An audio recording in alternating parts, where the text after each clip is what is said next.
Hello viewers, welcome to Shrabanti's kitchen.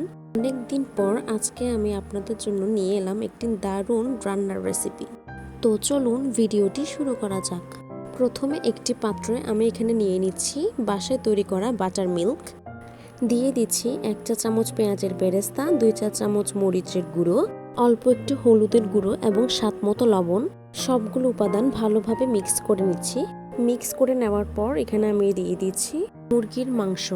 এখন মাংসগুলোর সাথে মশলাগুলো ভালোভাবে মিক্স করে নিতে হবে। এখানে আমি আবারও 1 চা চামচ মরিচের গুঁড়ো অ্যাড করেছি। সবগুলো উপাদান আবার ভালোভাবে মিক্স করে নিচ্ছি। মিক্স করা হয়ে গেলে মাংসগুলো এক পাশে রেখে দিচ্ছি কিছুক্ষণের জন্য।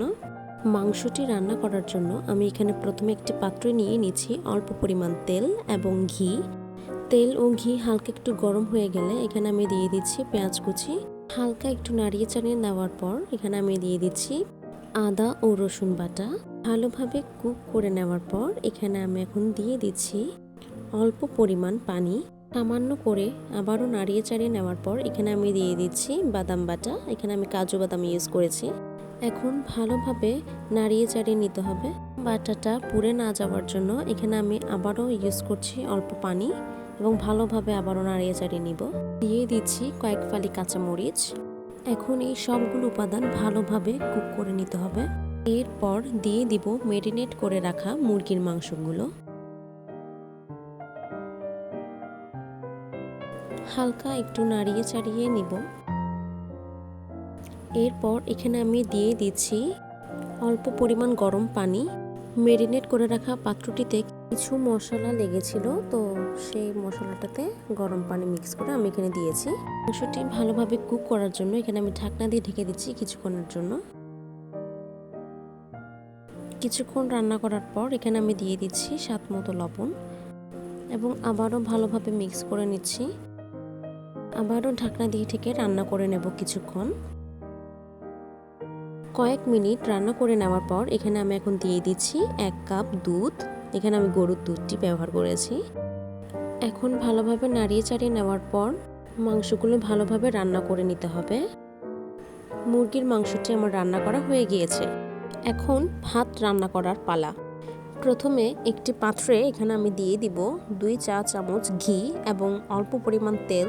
তারপর দিয়ে দিব আস্ত গরম মশলা। হালকা একটু নাড়িয়ে চাড়িয়ে নিব এবং দিয়ে দিব পেঁয়াজ কুচি। পেঁয়াজগুলো হালকা করে ভেজে নেওয়ার পর এখানে আমি এখন দিয়ে দিব আগে থেকে ধুয়ে রাখা চিনি গুঁড়া চাল।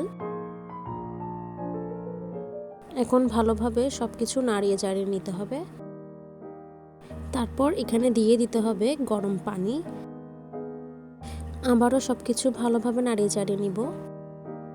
তারপর দিয়ে দিব স্বাদ মতো লবণ এবং অল্প পরিমাণ গরুর দুধ।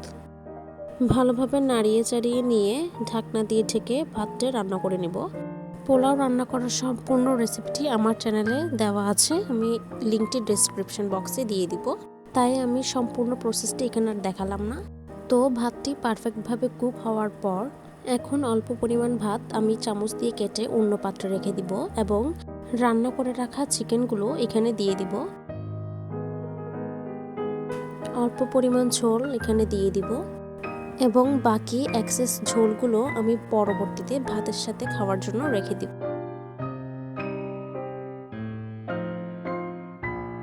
সবকিছু দিয়ে দেওয়ার পর এখানে আমি যে ভাতগুলো আগের থেকে নিয়ে রেখেছি সেগুলো আমি আবারও দিয়ে দিব।